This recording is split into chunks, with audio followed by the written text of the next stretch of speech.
Hi friends, welcome back. तो 2025 का biggest test सफल हुआ। चलो देखें, वीडियो शुरू करते हैं। वीडियो शुरू करने से पहले अगर आप चैनल पर नए हो और आपने अभी तक सब्सक्राइब नहीं किया तो जल्दी से पहले सब्सक्राइब के बटन और बेल आइकन को क्लिक कर लो ताकि आपको हमारे सारे न्यू वीडियोस के नोटिफिकेशन मिल जाए जैसे हम अपलोड करें। अगर आपको वीडियो पसंद आता है प्लीज लाइक एंड शेयर। चलिए शुरू करते हैं। और दूसरे दो चैनल्स उनको भी सब्सक्राइब कर लेना, लिंक्स है डिस्क्रिप्शन बॉक्स में, वहां पे भी आपके रिक्वेस्टेड वीडियोस आ रहे हैं। दुनिया की पहली air to air hypersonic missile का टेस्ट किया जा चुका है और जो रिपोर्ट्स हैं उनके अनुसार टेस्ट पूरी तरीके से सफल भी हो चुका है। और इतना ही नहीं, इसी के साथ ये पहला हथियार है जो कि अमेरिका के B2 बॉम्बर को टक्कर देगा। जी हाँ, अमेरिका का जो B2 स्टेल्थ बॉम्बर है, आज की तारीख में दुनिया में ऐसा कोई भी हथियार या डिफेंस सिस्टम नहीं है जो इसे मारकर गिरा सके, लेकिन अब एक ऐसा हथियार आ चुका है और ये इतना खतरनाक और सीक्रेटिव है कि किसी को इसके नाम तक के बारे में जानकारी नहीं है, ना ही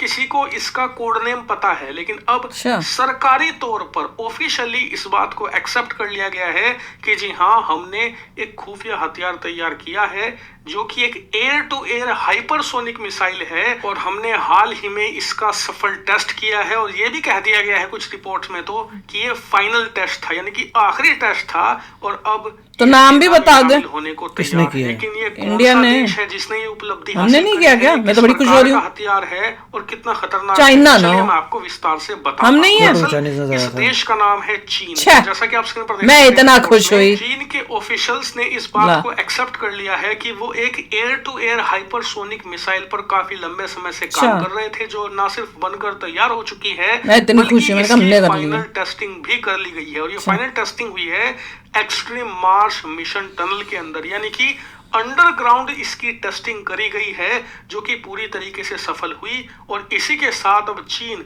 डेवलप कर चुका है air to air hypersonic missile और चीनी मीडिया कह रही है कि ये दुनिया की पहली air to air hypersonic missile. लेकिन इसकी सच्चाई क्या है? पहली सच्चाई ये है कि ये पहली air to air hypersonic missile नहीं है, क्योंकि इससे पहले रूस R-37M नाम की एक air to air hypersonic missile बना चुका है जिसकी रफ्तार 5 मैक तक जाती है। तो यानी कि पहला फैक्ट तो गलत है। वहीं दूसरे फैक्ट पर आ जाते हैं कि क्या ये इसकी फाइनल टेस्टिंग थी और ये बनकर तैयार हो चुकी है और सेना को मिल जाएगी इस्तेमाल के लिए? तो ऐसा भी नहीं है, क्योंकि इस मिसाइल का अभी अंडरग्राउंड एक टनल में टेस्ट किया गया है और रियल वर्ल्ड टेस्ट होने में ही अभी कम से कम 1.5-2 साल का वक्त लगेगा और उसके 1 साल के बाद ही ये सेना में काफी आगे आ रहे हैं। वो भी सब कुछ सही रहा तो।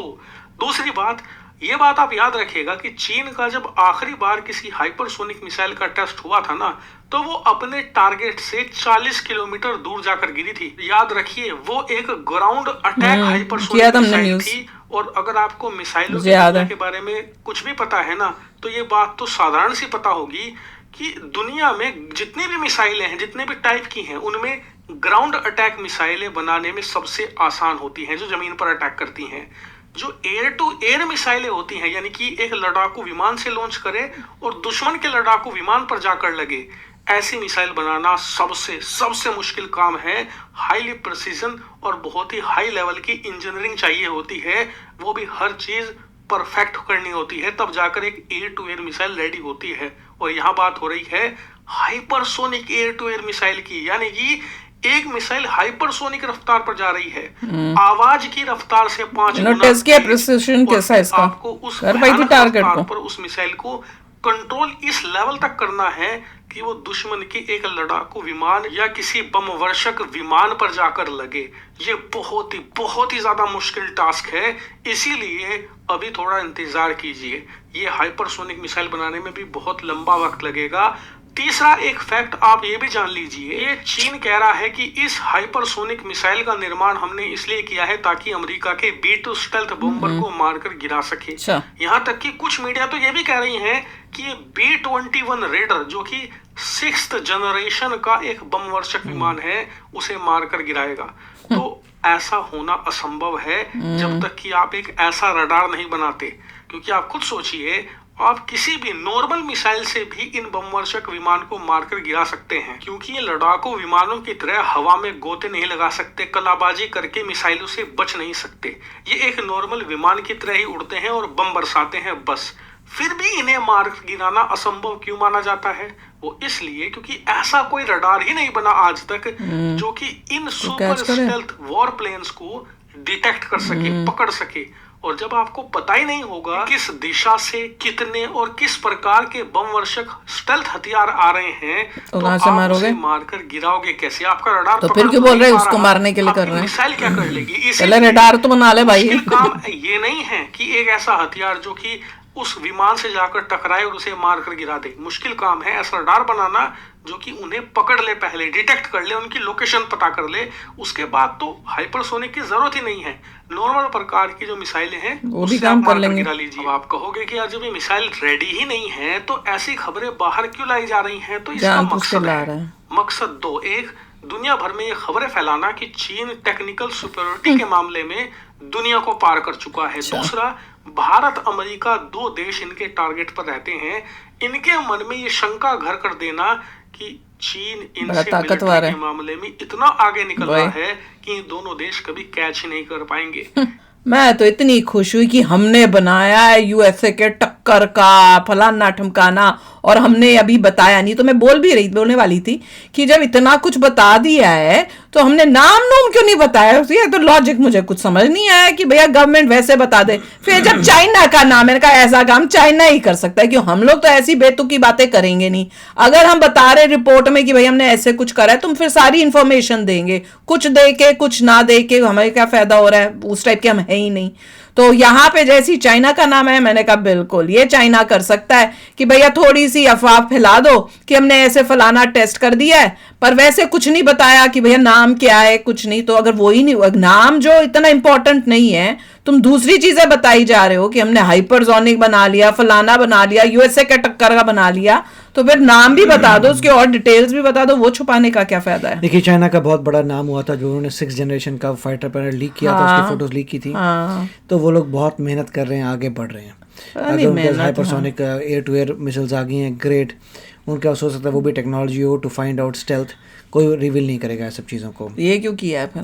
क्योंकि नहीं, ये तो रिवील कर रहे हैं कि हम एयर टू एयर हाइपरसोनिक हमारे पास आ गया है। मगर ये बोलना कि क्या आप डिटेक्ट भी कर सकते हो कि जिसको उड़ाना है वो कहाँ है? Hypersonic, right? हाइपरसोनिक है, दैट्स फाइन। मगर अगर कोई स्टेल्थ एयरक्राफ्ट जा रहा है तो आपको कहाँ दिख रहा है जिसको आप फायर करोगे? तो वो भी उनका टेक्नोलॉजी होगी कुछ, देखते हैं टू सम डिग्री। जो 6th जनरेशन का आपको प्रोटोटाइप दिखा रहे हैं उड़ता हुआ कि 6th जनरेशन बन गया, तो 5th जनरेशन को डिटेक्ट करने की टेक्नोलॉजी होगी। उसकी भी तो न्यूज में वो गड़बड़ बता रहे थे कि कैसे ये 6th जनरेशन या फिर हो गया ये, तो नहीं है 6th generation to some degree है 6th जनरेशन वो, और पूरा 100% 6th जनरेशन नहीं है, but it can be called, it may not be called, but whatever it is 6th generation to some degree. Style से नजर आ रहा है, चीजों से नजर आ रहा है। तो मगर वो लोग ये सब चीजें लीक कर रहे हैं, तभी पता चल रहा है जनता को, जानबूझ के लीक मतलब वो ये बता रहे हैं कि हम काफी आगे जा चुके हैं। अगर एयर टू एयर अगर किसी और के पास है, अगर रशिया के पास है, ग्रेट, तो अच्छी बात है। मगर इंडिया को देखना पड़ेगा कि ये लोग बड़ी मेहनत कर रहे हैं, बहुत तेजी से आगे बढ़ रहे हैं। आपको भी उस हिसाब से मेहनत करनी है। सच्ची में मैं तो इतनी खुश हुई, मैंने कहा चलो अब एटलीस्ट हम आगे तो बढ़ना शुरू हुए हैं। पर जब चाइना का नाम हुआ, सारी खुशी खराब हो गई मेरी, सच्ची। और इनकी अगर जब फोटोज दिखाते हैं नजर आता है कि पूरी डेवलप्ड कंट्री है। इसको अननेसेसरी डेवलपिंग वर्ल्ड बोले, पूरी डेवलप्ड है वो। आप उनकी सिटी की फोटो दिखाइए, लग रही है तो पूरी डेवलप कंट्री है। बचा क्या? यूएसए को पूरा टक्कर दे रही है, यूएसए से आगे बढ़ चुके, निकल चुके कई जगहों पे। तो देखो तो इतना लगता है कि इतनी हाई टेक्नोलॉजी और इतना अच्छा सिस्टम इन्होंने किया है। सड़कें इतनी वेल मेंटेन्ड दिखती हैं, सब दिखता है। ऑटोमेटिक लेन्स, बुलेट ट्रेन्स देखो क्या कमाल की बुलेट ट्रेन्स हैं, सब कुछ है। तो कैसे ये इनकी बस चाल है कि दे आर डेवलप्ड, ये बस फायदे के लिए अपने आप को जो है डेवलपिंग करते रहते हैं। तो चलो यार, अभी शेयर करना अपने थॉट्स। चलते हैं, मिलेंगे नेक्स्ट वीडियो में बहुत ही जल्द। Till then take care and bye bye. तो अगर आप मेरे इस चैनल पे नए हो तो जल्दी से सब्सक्राइब के बटन को हिट करो और बेल आइकन को क्लिक करो, ताकि आपको मेरा जब नया वीडियो मैं लगाऊं आपको उसके बारे में जल्दी से पता चल जाए।